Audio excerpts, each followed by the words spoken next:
11 दिन से पिछले 11 दिन से नहीं तोल रही। किसान परेशान होकर अपनी कणक आप तोल रहे हैं, कोई नहीं सुन रहा इनकी। देख बात पहले जाम भी लगाया था, हम 2 घंटा जाम लगा के रखा। अब जो लेबर वाले हैं वो कहते पिछले पैसे दो हमारे, फिर तोलने लगेंगे। अब कणक खराब होने वाली है, कल को बारिश बता रखी है। हम तो यही बेनती करते हैं सभी किसानों को, अपनी कणक आप तोलो और आड़तियों को और मुनीमों के साथ। सेक्रेटरी साहब ने 2 घंटे का आश्वासन दिया था, उसका क्या रहा? सेक्रेटरी ने आश्वासन दिया था, 2 घंटा मीटिंग चली हमारी। अब उसके बाद हमको मजदूर उसमें लेके गए सेक्रेटरी साहब, वो कह रहे हैं जो पिछले पैसे हमारे पहले वो दो, फिर हम तोलने लगेंगे। क्या जो आश्वासन दिया गया था उस पर खरे नहीं उतरे? नहीं उतर सके, खरा नहीं उतर सके जी। अब आप क्या करने जा रहे हैं? हम अपनी कणक आप तोल रहे हैं सभी, हम यही बेनती कर रहे हैं भी अपनी कणक आप तोलो सभी। जो ये मसला है, हम पहले भी एसडीएम साहब से और सेक्रेटरी साहब से पहले भी मांग पत्र भी दिए मिले कि यहाँ पानी की समस्या इसकी तुलाई की या लोडिंग की अनलोडिंग की समस्या का हल किया जाए। लेकिन हमारे एसडीएम साहब ने यह आश्वासन दिया कि ये कोई समस्या थोड़ा है, ये तो हमारी जिम्मेवारी है, ये हम करेंगे आपको पहले दिन। लेकिन सरकार ने 1 तारीख को कणक खरीदने की जो आदेश दिए थे, आज 11 तारीख होगी, यहाँ कोई भी सुविधा उपलब्ध प्रशासन नहीं करा सका। यहाँ का प्रशासन सिर्फ लारे लप्पे के काम चला रहा है, कोई वो नहीं कर रहा।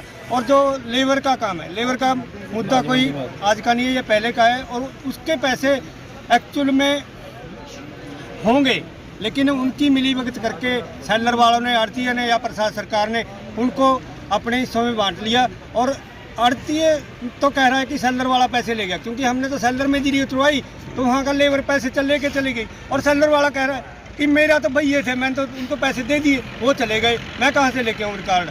तो ये एक मुद्दा फंस गया, क्योंकि इसमें कोई समाधान हो नहीं सकता। जबकि जिम्मेवारी सारी आड़ती की थी, उन लेबर को पैसे देने और पूरा हिसाब रखा। 3 नेता सरकार में है कि जब से किसानों ने आंदोलन किया, उसके बाद तीनों नेताओं का एक ही रवैया कि किसानों को किसी भी तरह से तंग किया जाए, जो भी जैसे भी किया जा सकता है।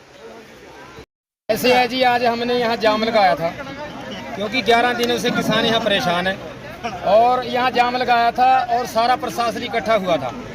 हमारे सेक्रेटरी साहब भी आ गए थे और तहसीलदार साहब भी पहुँचे थे। हमारे को बुलाया गया था 7-8 मेंबर, हम वहाँ कमेटी के वहाँ मीटिंग हुई थी अपने सेक्रेटरी साहब के साथ। सभी और भी अपने बुलाए थे आड़ती वगैरह, उनके साथ भी बात हुई थी। फिर उसके बाद हमारे को सेक्रेटरी साहब थे पल्लेदारों के पास लेकर चले गए। उन्होंने भी मतलब यही बात की, पहले हमारा जो बकाया है अपने चोने का भी वो दबाया जाए, उसके बाद हम शुरू करेंगे ये जो हमारी अपनी ये है कणक।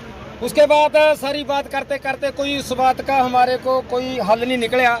इस वजह से हमने सेक्रेटरी साहब ने सारी बात की थी भी जिसने भी मतलब ये कोई कार्रवाई नहीं की, पहले जो पैसा नहीं मिला, हम उसके ऊपर कार्रवाई करेंगे।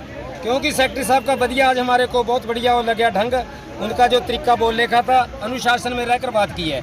और अब सेक्रेटरी साहब को हम बोल कर आए थे भी हम क्या करें, भी अब पल्लेदार तो नहीं मान रहे, क्या करें। हमने अब सारे किसानों ने रल मिलकर एक बात की है कि अपने आप तोलने का आश्वासन लेते हैं हम, और अपने आप तोल कर इस तुलाई को शुरू करवाएंगे। पल्लेदारों का भुगतान न होना सरकारी एजेंसियों की कमी मानते हैं या आड़ती वर्ग की कमी मानते हैं? भाई साहब ये सारी मिली भुगत है। किसकी मिली भुगत है? ऐसे जैसे सेक्रेटरी साहब कह रहे थे, सेक्रेटरी साहब ऐसे कह रहे थे भी देखो ये जो पुराना था, इनका जो पैसा 51 लाख कुछ बता रहे थे, वो क्यों प्रधान जी 51 लाख बता रहे, भी 10 लाख का पैसा मिला कुल, जो मतलब 41 लाख का पैसा नहीं मिला। इस वजह से जो उन्होंने सारी बात बताई है उसी हिसाब से मतलब कह रहे हैं हमारा पिछला पैसा दबा दो और हम आके ये काम शुरू कर देंगे। धान की फसल का सरकार की ओर से जो पल्लेदार को 41 लाख रुपए रुके हुए हैं, मजदूरी का पैसा रुका हुआ है, हाँ यही कहना चाहते हैं आप? हाँ यही।